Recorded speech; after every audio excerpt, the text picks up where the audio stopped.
Welcome sa Sikat ng Mamamayan. Magandang hapon po, kapatid na Henson at saka sa mga nanonood sa inyong programa. Nelson po, Nelson. Nelson. Ayan. Sorry po.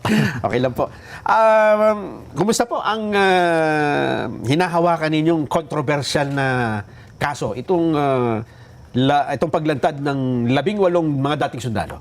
Opo, inaasahan namin na aksyonan sana ng ombudsman yung aming sinumite, pero ang ginawa po ay ibinigay sa National Bureau of Investigation para imbestigahan itong mga 18 kung ano ang kanilang identities at background. At 2 beses po kaming pumunta sa NBI at nung huling pagpunta namin doon, Marso 17, ay nakita ko po na meron na silang structured na mga katanungan. Nakalista na po, no? Okay. At ang tinatanong po nila ay hindi talaga tungkol doon sa laman ng kanilang affidavit, kundi totoo ba na dati kang Marines? Paano ba kayo nagkita-kita ni na Attorney Baligod? Ano ang sinakyan nyo? Papunta sa press conference ninyo? Kilala, mga ganun po, no? Mga peripherals. At nakita ko po yung intention talaga ng NBI noong pagdating pa lamang namin sa NBI office po, ay pati plaka ng aming mga sasakyan ay nililetratuhan nila. Okay. Pero hindi ba, sabi nga ng NBI, ano lang naman ito, parang, siyempre, kapag kahit daw sa pulis, kahit sa presinto, pumunta ka, kailangan alamin mo muna kung credible ba o yung nagrereklamo ba ay kung sino, di ba, Attorney Levy? Yun nga po, yung identity ay na-establish naman namin.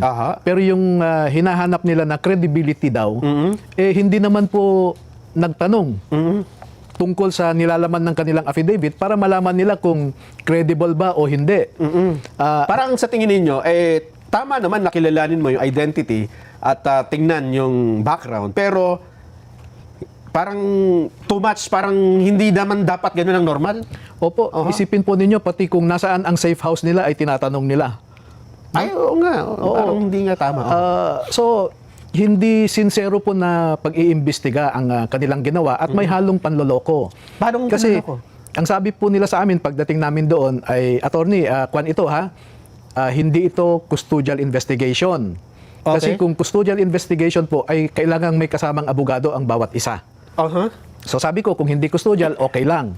Pero nagbigay ng payo yung director nila. Ang sabi, si Attorney Baligod, dapat kumuha rin siya ng sarili niyang abogado dahil iniimbestigahan din siya. Ang sabi niya. So hindi po nagtutugma. At custodial investigation na yung nangyayari talaga. Pero alam nyo, Kuya Nelson, merong isang, nung natapos na ang tanungan, ipinakita sa akin nung mga investigador yung natapos nila na dokumento, no? Yung question and answer. At nagrereklamo sa akin si Benny Bolante, for example. Ang sabi niya, sir, hindi naman nila ako tinanong kung ano yung nalalaman ko tungkol sa pag-deliver ng mga maleta. Tapos nung binuluntaryo ko na sabihin sa kanila, hindi nila sinali sa aking affidavit. So, ang tinanong ko yung 2 investigador. Ang sabi po nila sa akin, sir, hindi na namin sinali dyan dahil nandun naman nasa pinagsamang sinumpaang salaysay nila. So, yun po ang explanation.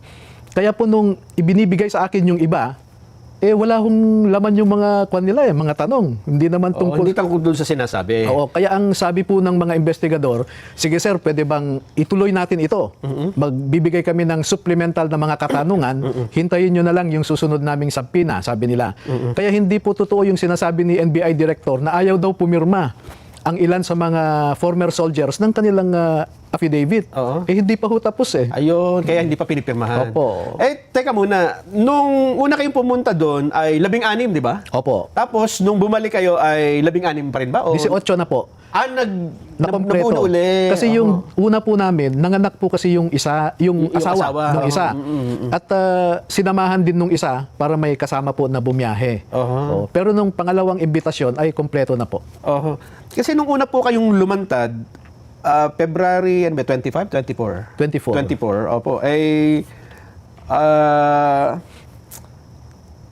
Dapat noon ano ba dapat na ina-expect niyo yung mangyayari dun sa first day ninyong paglanda? Dahil parang ang tagal pang lumipas. Kasi yung 20 na halos isang buwan na lumipas.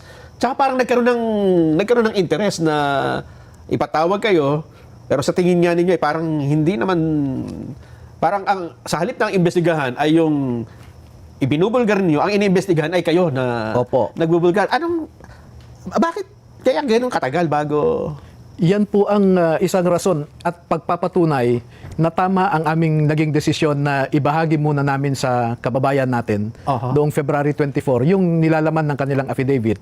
Dahil kung diniretso na po namin sa ombudsman, pwede ho kaming makover doon sa confidentiality nature ng proceeding sa ombudsman at mamamatay na doon. Hindi nyo na mailalanta. Opo, hindi na mapapag-usapan po yan. Oh. Kaya minarapat po namin na ipaalam sa ating mga kababayan para lahat tayo ay tutukan at bantayan kung ano ang dapat gawin ng ombudsman. Oo, pero kasi noong kayo ay lumantad, ang sabi nga nila, naku po, tiniming pa na EDSA Revolution Anniversary, naku sigurado destabilization yan.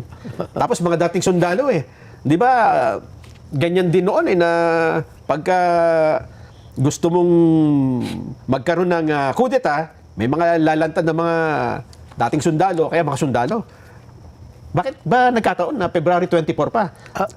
Wala ho kaming deliberate na plano na lumabas sa araw na yan na ang sinasabi nila wrong timing. Ako po ay nagtataka sa katanungan na yan dahil ano po ba ang dapat na timing? Ano ang right timing? Ano ang right timing para ilabas po ang katotohanan? No? At kung timing ang pag-uusapan, palagay ko tamang-tamang timing Kasi EDSA Revolution Aha. ay gusto nating ipaalala sa mga tao. Manumbalik ang kaisipan natin sa naging rason kung ano ang nangyari noong 1986. Ang isa pang sinasabi, sigurado may nagpondong malaki dyan, kaya... ito naman matagal nyo nang nasagot, pero ngayon lang namin kayo nakausap. Mas maganda siguro ay yung mga nakakasubaybay sa atin, maintindihan din yung sagot ninyo tungkol dito. Alam niyo po kung sinasabi nilang nabayaran kami, nabayaran ang mga sundalo, pwede ko pong ipakita sa inyo yung text messages namin nung isa na nanganak yung asawa. Dahil yung hindi nyo kasama nung isang araw? Opo. Kasi, sir, pwede bang tulungan mo ako? Kailangan ko lang pambayad sa ospital. Nagpa-GCash pa ako sa kanya. And then sabi niya, sir, naiwan pa yung anak ko sa ospital. Pwede bang makatulong kayo? So, kung nabayaran po ang mga ito, hindi na ho siguro hihingi ng, At saka, ng konting halaga. At saka siyempre, ang pagkakaalam ko sa Marines, di ba, hindi naman... ewan ko, di ba? Pero sa matagal ng panahon, hindi sila ganun no? Na sa pere, no? Opo, yung nandun po yung disiplina, no? Ang sabi nila, sir, sanay naman kami sa hirap. Yung papasukan namin ay marahil ito na yung huling laban na papasukan namin. Dahil gusto naming magpakasundalo para sa ating bayan. Yun po ang talagang rason nila Dito nung lumitaw kayo, attorney, kasama yung 18, ito yung unang kopya niyan Pero ang gamitin natin itong may notaryo ito, hindi ba? Opo. Pero bago yon, nagtataka nga rin ako bakit parang kay Gutesa din. Na ang unang tinanong ay yung abogadong nagnotaryo. Tapos nung nakita nila na tama naman ng notaryo at pinatotohanan ng lawyer, yung witness mismo sa notaryo. Nagtatawanan nga kami dito ni Jan. Sabi ko, ngayon lang ako nakakita ng gano'n. Kasi sa tinagal-tagal naming reporter na nagko-cover ng mga kaso sa DOJ, wala pa kaming na-encounter na yung notaryo ang iniimbestigahan Kaya po, doon natin makikita yung totoong pag-iisip ng nasa gobyerno ngayon. No? Pinagtatakpan nila itong malaking pagnanakaw na naganap po sa administrasyon na ito. Kaya nga po, lumapit nga kami sa simbahan sa mga religious, no? Dahil nakita po namin na itong ating gobyerno ay hindi na it is no longer serving the interest of the people. Makikita po niyo yung executive branch, no? Napakarami po involved sila sa pagnanakaw. Yung iba't ibang departamento, katulad ng example ko, yung sa Department of Agriculture, noong 2024 po ay 8 billion pesos ang kanilang disallowance. No? Pag pumunta ka naman sa Kongreso, lahat po sila involved din sa, halos lahat, halos lahat ay involved din sa pagnanakaw. Pero itong mga ilan sa mga nabanggit na pangalan dito, halimbawa, itong pinakabago si Agriculture Secretary Chu Laurel ay nag-file ng cyber libel. Noong mga nauna, si De Lima, sino pa ba? Nakaka-anim na ata Father Flavi, si General Katapang, Antonio Trillanes, at saka si General Ed Anyo. Ano ang Kasi noong nangyari yan, ang sabi namin dito ay, teka, mukhang mauna pang mukhang mauna pang makulong itong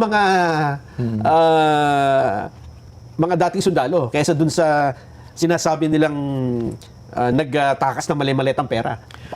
Yun nga po, again, no? Ganyan po yung attitude ng ating gobyerno. Pagka ang mga tao ay nagbabanggit o nagkikriticize sa gobyerno, sila po ang nakakasuhan.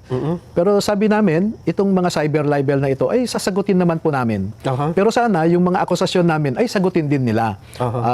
Wag nila kaming takutin, wag nila kaming iharas kasi halimbawa po pinupuntahan ang mga bahay ng mga 18 na ito. Hinahanap sila, may nagpapakita na pulis kami, nasaan si ganito. Ganon. Opo. Pero teka muna. Kasi itong inyong mga itong printed na affidavit na ito, 'di ba itong 18 na joint affidavit, ang gusto dito mangyari ni Ombudsman Remulla ay dapat titigisa, hiwa-hiwalay. Ginawa na po ba ito?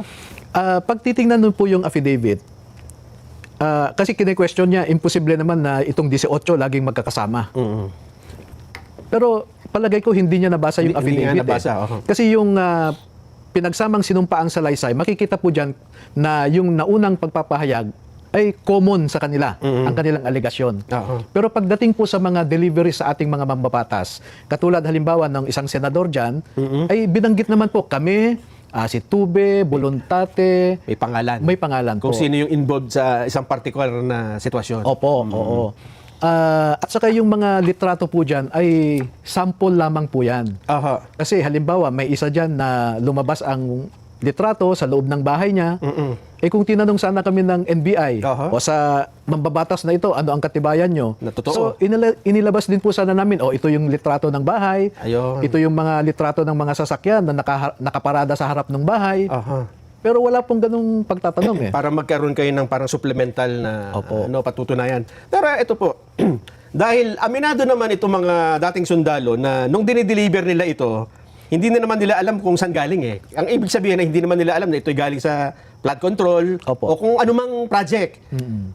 So posible din na may mga picture dito, attorney, na nag-deliver sila ng pera na hindi naman talaga may kaugnayan sa pondo ng gobyerno. Maaring transaksyon lang ni Saldico sa isang negosyo niya.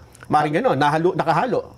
Pwede pong nag-deliver sila dahil contractor din si Saldico. Yes. Nag-deliver siya ng commission sa isang mambabatas. Pwede. Kaya ang sabi po sa transmittal letter ko kay Ombudsman ay maaaring may violation sa Republic Act 3019 at saka Republic Act 6713. Kasi yung mambabatas tumanggap ng malaking halaga, hindi naman niya po ni-report sa kanyang SALN.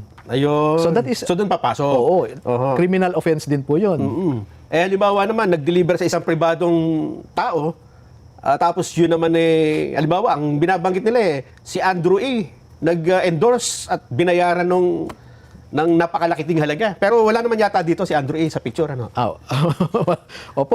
Pero posible ba yun? Na may ganun din? Na Meron din. nautusan din sila sa ganun? Opo. Halimbawa, isang pribadong mamamayan, dineliveran ng pera at may katibayan na ilang maleta yan, dineclare ba niya sa income tax return niya? Kung kung na-declare, so walang problema. Opo. Tax evasion po yun. Oo nga. So ang ibig lang ninyo sabihin dito, andito lahat ito, patunayan natin kung alin dito talaga yung... Kasi dapat ang nag-iimbestiga ng anomalya, nangangalap ng ebidensya.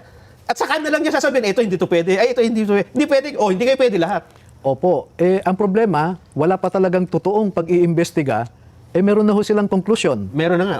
Katulad ni Ombudsman, ang sabi niya, ang isang litrato dyan ay kinuha o nakuha noong nakaraang administrasyon pa. At alam ko po yung tinutumbok niyang litrato. Alin dito? Pero pag nag-imbestiga siya, ipapakita namin yung metadata ng litrato na yan. Yung pagkakakuha ng petsa mismo. Nandyan yung petsa, yung oras. Na ito ay hindi matagal ng picture, kundi... Opo. Anong taon yun? September 2022. Ayun. Ganun din ang... bago mag-imbestiga ang NBI, ang dami na pong nilabas na konklusyon ang kanilang direktor. So parang baligtad. Conclusion muna bago investigasyon. Opo, parang ganyan po ang nangyari sa... Ayun nga po. Teka, kasi kaya na nabanggit ko kanina dito, attorney. Ito asan ba yun? may napansin kasi ako rito na sabi ko, mukhang dapat talagang imbestigahan. Mayroon binanggit dito na kasama rito ang mga larawan. So, ito yung mga picture, no? Oo. At video. Meron ba dito sa ano? Hindi ko po pwedeng mai-attach ang video Ayun yan. nga, yung Kasi sinasabi. video, di Yun ba? ang sinasabi namin. Sabi ko, ibig sabihin, yung mga nandito, picture. Meron pa silang hawak na ebidensya. Ganun po ba? Tama po ba? Kasi po yung iba dyan, parang screenshot lang ng video. Video, tama. Oo, parang portion lang ng video. Yun nga sinabi namin dito na katulad nito, nagdi-deliver. Hindi natin alam kung talagang picture to o screenshot ng video. So Opo. may mga picture dito na talagang galing sa video pala. Meron po, oo. Kaya pag isusumite sana namin yung kopya ng video sa kanila, makikita nila. At saka mapapatunayang, kasi ang sabi nila, naku po, yan AI generated Dito ba ito po ba, attorney, ay bago nyo pinayagan, siyempre abogado kayo, madadawit kayo kapag yung mga picture dito ay pinayagan yung mailagay, pero hindi nyo na-check. Lahat po yan ay tiningnan ko. At galing talaga sa mga telepono nila. Ibig sabihin, hindi ito ipinasa lang, alam ninyo kung yung binabanggit yung metadata. Lahat ito meron. Oo, nakita ko po yan. Oo. Oo. In fact nga, meron din, nagdududa na kung ilan ang na-deliver. Pwede ho na, kasi halimbawa yung helicopter dyan na ginagamit, Apo, itong nandito. nandyan po, mga 4 na litrato yan na pinapakita yung parehong helicopter. Pero pwede ho naming ipakita na, naku, ilang litrato po yan. Hindi lang ho siguro 50. Ganun? Oo. Mga picture, ganun kadami? Kasi sample lang po yan. Kasi kung ilalagay nyo rito, parang, dapat nga wala nang i-investiga. No. Kaya yun po ang gusto sana namin na pag mag-imbestiga sila, pwede naman nating isa-isahin. O halimbawa, ang sinabi nyo si Congresswoman Franz Castro. Example. Ano ang katibayan nyo? Nakuan, ipapakita ho namin na halimbawa may group chat kasi yan So may screenshot. O nandun kung ano yung plate number na ginamit, sino yung kasama. So may establish. At may litrato doon sa loob ng conference room. So hindi ho gagawa ng kwento itong mga sundalo na ito na laban sa mga malalaki, maimpluwensya at mayayaman na mga individual. No? At ayaw ko rin ho silang ipasubo na gagawa kami ng kwento na makakasira sa puri ng isang tao. No, malalim po ang aming paniniwala na yung the good name and reputation of a person is the most precious possession that he or she can have. And we cannot afford to be reckless po para lang manira ng puri o pangalan ng isang tao.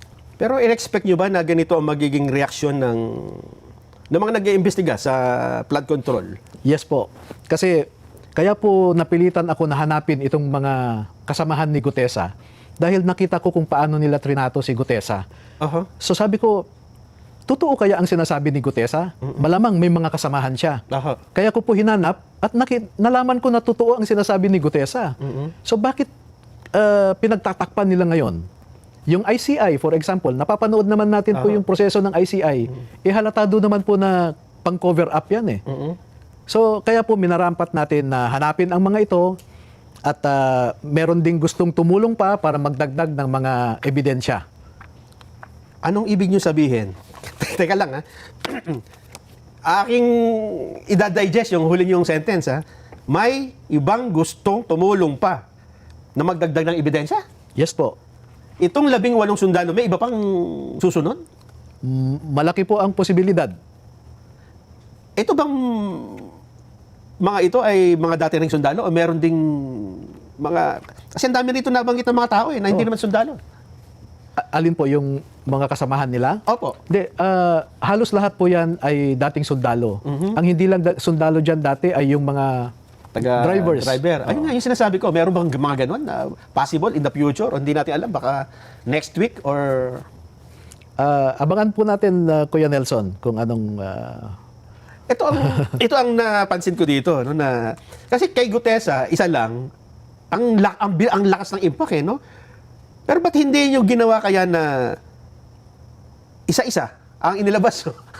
Every week may lumilitaw. Di ba? Ang inunan nyo rito ay yung pinakamaraming may alam. Tapos isa-isang lumilitaw. Ano kayang nangyari? Wala ho kasi kaming iniisip na strategy o ano. Simple lang po ang sa amin. No? Ang nilalaman niyan are not their personal truth. They are not political truth.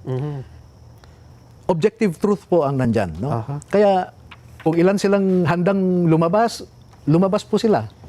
Pero sa haba ng kwentong ito at sa dami nila, matagal yung binuo ito. Ibig sabihin, kaya, siyempre, hindi mo basta tatanggapin, attorney, di ba?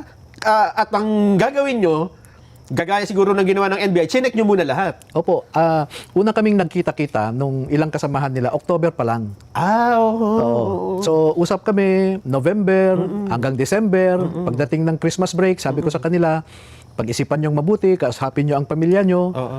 Kasi mahirap na Oo nga, tama. lalabas kayo, pero hindi kayo nag-usap ng pamilya. So, ihanda niyo rin ang pamilya, sabi Yes, ko. opo. Kaya pagbalik ng Enero, ganun pa rin po.